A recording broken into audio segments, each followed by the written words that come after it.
Hello hi everyone. ఈరోజు మనం చూసిన రెసిపీ ఏంటంటే టేస్టీగా ఇంట్లో తయారు చేసుకునే కొబ్బరన్నం. దానికి మనం ఇలా కొబ్బరి పాలని స్క్వీజ్ చేసి పెట్టుకోవాలన్నమాట. కొబ్బరిని చిన్న చిన్న ముక్కలుగా కట్ చేసుకొని వాటర్ యాడ్ చేసుకొని స్క్వీజ్ చేసి పక్కన పెట్టుకోవాలి కొబ్బరి పాలని.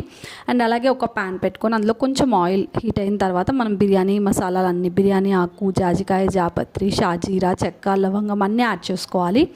యాడ్ చేసుకొని కొంచెం ఫ్రై అయిన తర్వాత మనం పొడుగ్గా కట్ చేసుకున్న ఆనియన్ అండ్ అలాగే పచ్చిమిర్చి యాడ్ చేసుకోవాలన్నమాట.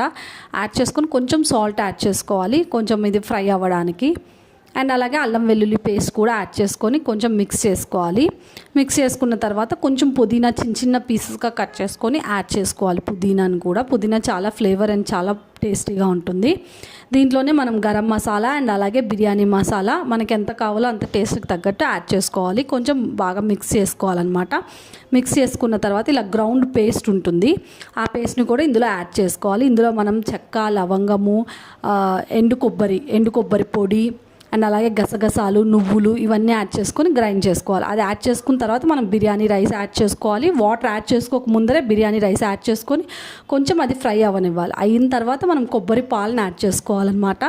దీనికి రేషియో ఏంటంటే 1 కప్ ఆఫ్ బాస్మతి రైస్కి 1/3 కప్ ఆఫ్ కొబ్బరి పాలను యాడ్ చేసుకోవాలి. మొత్తం పాలు కాకపోయినా లాస్ట్లో కొంచెం వాటర్ తక్కువైతే అది కూడా యాడ్ చేసుకోవచ్చు. చూసారు కదా, కొబ్బరి అన్నం టేస్టీగా తయారైపోయింది. Thank you for watching. Bye.